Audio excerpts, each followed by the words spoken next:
All right, our next talk, we're going to follow up with Marcia Hoffman and Kurt Opsahl. They're going to be talking about legal consideration for cellular research. And I just want to mention again, when you leave the room, be sure and touch your badges at the door so you can fill out the surveys. They'll be emailed to you. And if you have questions on the follow-up, there's a microphone over here in the aisle. That way you can be on the recording so that everybody listening from home can hear, and they'll be able to hear you better too as well. Marcia and Kurt. Thank you everybody for coming. We're here today to talk about legal considerations on cellular research. A lot of people are interested in doing research on cellular communications, especially with femtocells that now you can go onto eBay, you can buy a device that will mimic a cell tower and have it in your house. This makes it an interesting target for security testing. So what we're going to talk about today are some of the unique legal considerations that come up in this context.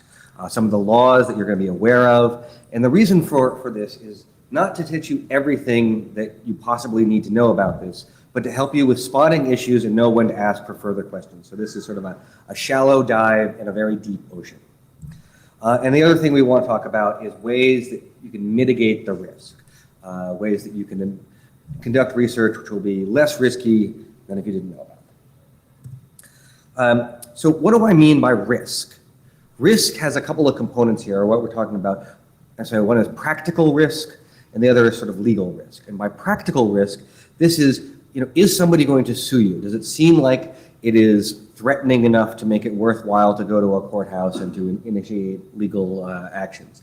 Is it going to threaten to their business model? If you are doing a security research for a presentation in an academic forum that has sort of a lot of what we call atmospherics, this is going to make it sort of a tougher decision for someone to want to sue you because they'll kind of look like a bully. And then the second consideration is, well, what if somebody does sue you? How's that going to look before a court? What is the court going to think about the legal issues that have arisen? So there's, of course, a disclaimer. This is not legal advice.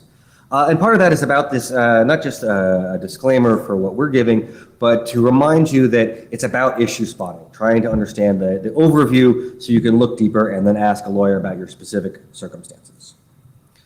So what makes cellular research a very, very interesting thing? Well, there's a lot of factors that go into what makes it interesting. You have a whole bunch of different devices that are connected to each other that are part of it. So you would have a device which is the phone, and connecting to a device which might be a femtocell or a cell tower. And then this is connecting to something at the facility of the telecommunications providers. There's a lot of different players that are involved in this. You have the manufacturer of the cell tower, the femtocell, you have the manufacturer of the phone, you have the person calling, the person receiving the call, the NSA agent listening to the call. A lot of different people have an interest in this. And they all might have different reaction to the research, depending on whether their aspect of it is sort of coming under threat. And then another thing is embedded software. A lot of these devices have software that was perhaps licensed by the device manufacturer, so it's yet another party who has an interest in this, and they may claim a copyright in that software. So we're going to give a brief overview of some of the legal considerations, but it's important to note this isn't an exhaustive list. For example, we're not going to talk about patents or trade secrets, even though some of these things may in fact be patented. And we're not going to talk about wireless spectrum, except to sort of note that it's an issue. So one of the main laws that one should be aware of when you're dealing with anything involving telephony is eavesdropping laws, and that's covering sort of the content of the communication, what people are saying to each other. And there's the Federal Wiretap Act that this came around from the late 60s to regulate when the police can listen into phone calls, but it also regulates when others can. And then each state has their own version of eavesdropping law that has variations. And then you have the pen register tap and trace. And this is for routing and addressing information, the dial digits. And the Federal Pen Register Act covers how the police would get this and prohibitions on others. And then, of course, states have their equivalents. So some things that might be potential issues is the states will have various laws. 50 states, and they have variations on each, and they might treat text, audio, and video differently. For example, here in Nevada, text messages will be treated slightly differently from phone calls. And some states go so far as to say you need consent to disclose the existence of a communication, as opposed to disclosing the contents of the communication, which is much more widely regulated. Some states have special laws about connecting to telecommunications facilities. So, for example, they might have a regulation saying you can't connect to a telecommunications facility with intent to defraud and with intent to not pay the ordinary price. This is sort of trying to deal with the Captain Crunch whistle issue. And as I mentioned, wireless spectrum is outside of this, but if you are broadcasting something over a ban on wireless spectrum, that issue is raised. So if you're inspecting packets, if you're looking at the content of the communication that goes by, one of the more important things is, are you in a one-party or all-party jurisdiction? Federal is one party, so you're at a minimum in a one-party consent, but many states have all-party consent. Sometimes people call this two-party consent, but that's a little bit of a deception because if there's more than two parties, then you need to get all of them to consent. Other things to watch out for, if you're breaking encryption or descrambling, this will raise some issues. And you have laws that are, well, frankly, outdated. A lot of these laws came around, started out in the 60s, where maybe some of them were modified in the 70s. Some of the electronic communication laws came about in the mid-80s with a very different conception of how people were communicating. Thinking about like BBSs and modern email is not part of the conception there. They have been modified over the years, but Congress is not very good with adjusting the law to keep up with the speed of technology. Another set of issues, contract laws. You'd be amazed how many contracts that it's going to be asserted that you've agreed to over the course of any given day, but especially in the course of dealing with cellular phones. And so you're going to have end user license agreements. You're going to have software development licenses. Terms of use, you have terms of use for your carrier, you have contracts with, involving when you got the phone, when you got your femtocell, if you bought it off of eBay, you might have a different contract situation than if you got it from your provider. So check to see how many agreements are going to apply to your research, and keep in mind there are nested agreements. So an agreement may refer to another agreement and say that you've agreed to that as well. So look through the agreements carefully, and you're going to end up with a stack of them that you're going to want to review. So what happens if it goes wrong? Well, sometimes you might be in a situation where what you're doing is not kosher under the agreement. And that can lead to a civil claim. They can sue you for breach of contract. In those cases, you have monetary damages, so to sort of make the other contracting party whole for their loss. And in many circumstances, this is not going to be, sort of a tremendous amount of money, but it could mean that, for example, that your account was terminated with your cellular service provider. So if it's like your main account, your main phone number that everybody knows you by, that could be a little bit awkward. And then in some places, you have another issue involving with contracts. If you violate the contract, it may implicate computer crime law. And with that, I'll turn it over to Marcia Hoffman. Thank you. Good morning, everybody. I'm so glad you came out to our presentation. So one problem potentially with violating a contract that kind of bleeds over into another area here is the question of whether violating a contract like that could make your access to a device or a service unauthorized for purposes of the state and federal hacking laws, all right? So the laws that we're talking about here are first the federal law, the Computer Fraud and Abuse Act, and a lot of states have a similar law, and the language may be a little bit different, the terms they use may be a little bit different, but the basic idea is generally the same, which is that if you are accessing a computer and you don't have authorization to access that computer, or you don't have permission or you don't have consent to access that computer, then that is illegal. And something that's important about that is that these laws generally have civil penalties, meaning that somebody could sue you over this, but they're also criminal laws, which means that you could be prosecuted and you could go to prison. So to give you a sense of sort of the problematic language, the federal law, here's the broadest, most troubling provision of the Computer Fraud and Abuse Act, and the one that often is kind of twisted in some concerning ways. What it prohibits is intentionally accessing a computer without authorization or in excess of authorization, and thereby obtaining information from any protected computer. Now, the way that this law has been interpreted, the concept of accessing a computer is extremely broad, and obtaining information is also construed very broadly. A protected computer is virtually any computer except a calculator. I don't know why. Congress really very specifically called that out. But the only limiting principle here really is this concept of without authorization or in excess of authorization. And so it's really important for that to be construed narrowly by the courts, because otherwise this just turns into this huge sinkhole.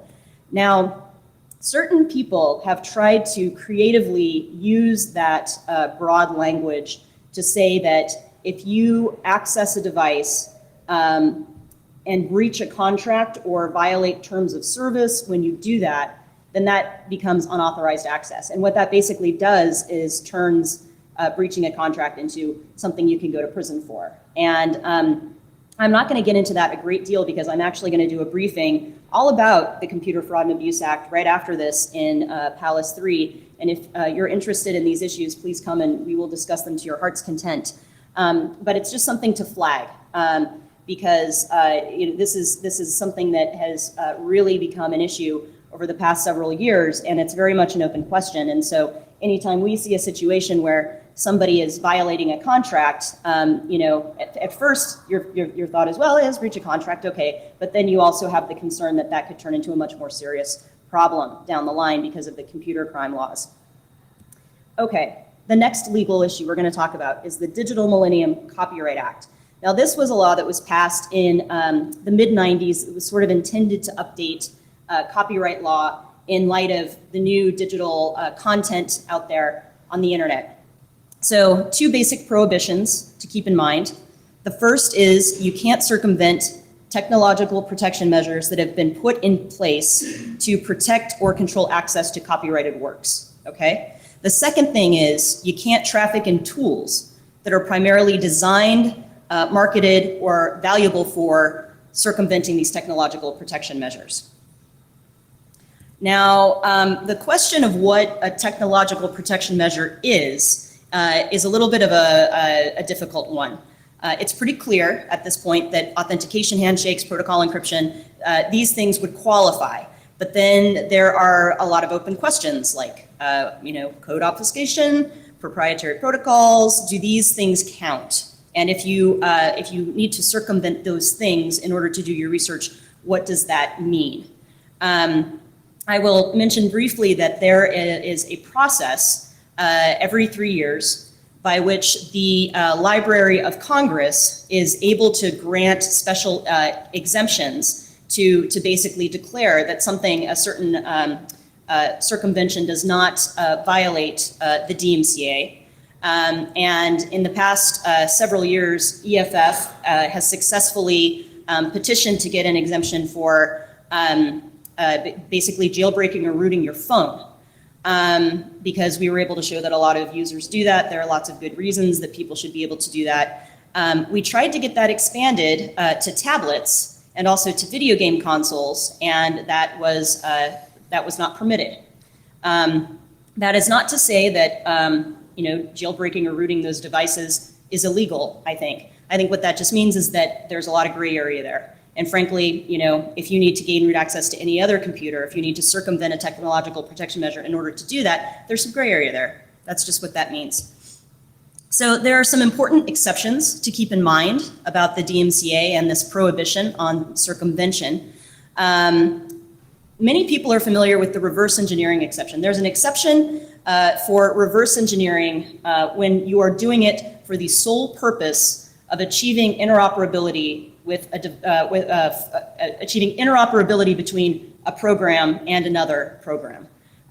So this is something that actually I think a lot of security researchers know about, but it's important to understand that it's actually a fairly narrow exception that's solely for purposes of interoperability. It's not sort of a general all-purpose, you can reverse engineer for anything. There is also an exception for encryption research. Again, this one is fairly narrow. It requires that you make a good faith effort to obtain authorization before you do the research. And so, that's something that might apply in some situations, but it doesn't apply in all situations, certainly. There's one for security testing, but it requires that you have authorization. So again, that's one that might be useful in some situations, but it may not be useful for a broad range of security research. There's one that a lot of people don't know about, and I think it's actually potentially really useful. There is an exception for circumventing a protection measure that is in a device that is capable of collecting and disseminating personally identifiable information reflecting online activities. And this is one that is, it's not often used.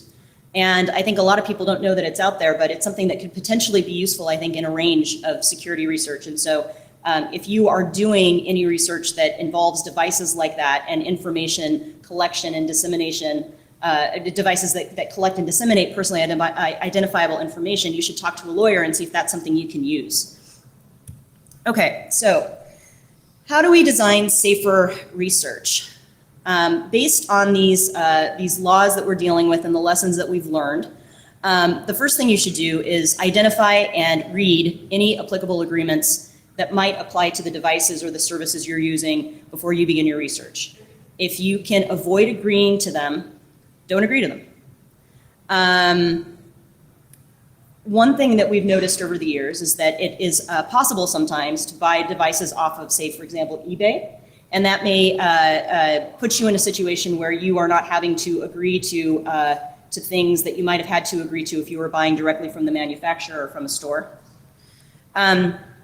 Test on your own devices, accounts, data, communications if possible, because you are in a position to give consent, right? Or get permission to access the device, accounts, data, communications, because again, you give consent, you have permission, you have authorization. Crypto, descrambling, bypassing protection measures, these are sticky areas, and you should talk to a lawyer before you do these things to see how you can do them in a way that safely navigates the legal craziness there. And when studying other people's code, consider asking permission even if you don't think you'll get it. Because in situations involving, for example, encryption research, that might put you in a position to take advantage of a DMCA exception where you otherwise wouldn't be able to, okay? So, questions? I think we have a microphone over here if anybody wants to come, great. I have one, it might be a little bit off. I'm wondering about the legal implications of selling the fruits of our research, the vulnerabilities or exploits as a result of that. The implications of selling. So this is a little bit different for we're trying to hit the legal issues of doing the research in the first place, but just sort of to briefly cover that. There are a couple of issues that might arise in the context of selling research. One to be sort of careful about is sort of the way that it is framed in the sense of if you are taking advantage of an established bug bounty program, that's going to be fine. If you are going to a provider and saying, I have a way that will really be damaging to your technology, and you need to pay me a lot of money, or I will publish it, then they might start to feel like this was putting undue pressure on them and thinking about extortion or things like that. Which is, I'm not saying that they would have a particularly good claim there, but you don't want to get into a situation where that's where they're thinking it's going. And then You have considerations about where to sell it to. What is know your customer, know who you're selling to, and that it's someone who you want. I was actually more interested in not the manufacturer, the OEM, or the bug bounty program. I was more interested in third parties. Into third parties.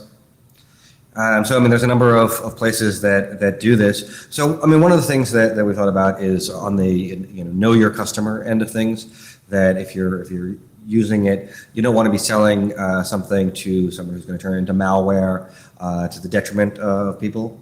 And there are some places where there are export control laws that will come into play. So there are certain countries that you wouldn't want to be selling to. Thank you. Is the situation any less bleak for publicly funded academic research? Are there? Sure. Go ahead. Well, I think this goes back to the question of atmospherics. I think that if you are a researcher doing, publicly funded research, or you're an academic, you're an established security professional, I think that those are good atmospherics, and people are probably less likely to create legal trouble for you, right? I think that you start to run the risk of attracting attention that you don't want if you are doing research that is not very sympathetic, or it doesn't look like you're doing things in the greater good. But I think that the people who are doing research in an academic vein or sort of a public interesty vein are in a much better position as a general matter, because regardless of what their research is, they are people that we want to be doing security research, and I think that there are fewer people likely to take issue with it and make a problem for them. Did that answer your question or no? Kind of. I was wondering if maybe there was some legal, if there are extra legal protections of some sort, as long as if you're not making money off of it and publicly disclose So it. the legal protections, where there are some, one place to look at that is in the DMCA research, but you have to fit within the research exemption. So merely being academic in and of itself doesn't do it. But if you look at those exemptions, and they have a number of detailed things, and one of the aspects for both security research and encryption research is how the information is presented, and whether it's presented in a form that will sort of enhance encryption or enhance security. And so oftentimes, by sort of happenstance of how academia works, it will be in a better position. But it's not in and of itself because it's academic. I understand. Thank you. Can you elaborate on the PII exemption to, research, especially in regards to like mobile handsets, mobile phones? Right. As we were just hearing, they're collecting all kinds of information. Right. And really, PII would seem to be on most embedded devices now, especially ones that consumers That's purchase. absolutely right. So it's actually interesting. I looked at the legislative history of this because I thought, where did that come from? And Congress at the time was mostly concerned about cookies, which I thought was interesting. But I totally agree that if you're doing research on handsets, it could come in very, very handy. It's kind of a long and complicated exception, but the basic idea is that if you're studying something, if you have something that is capable of collecting or disseminating personally identifiable information that reflects your online activities, that's kind of like a direct quote, reflects your online activities, and you are disabling it because you want to protect your own privacy, then you can do that. It is not written to be sort of very general or broad. The idea was that people should be able to protect their own privacy if they want to do that. If you have a particular research situation and you kind of want to talk through it to see if this might apply to what you're doing, we should probably talk about that a little bit later. But it's definitely something to keep an eye on, because I don't know that many people really know about it or take advantage of it. Okay, so it's specifically targeted at protecting your own PII. Right, but I do think that a researcher could, be disabling it to protect his or her own personal information or his or her own privacy in the course of security research, for example. Thank you.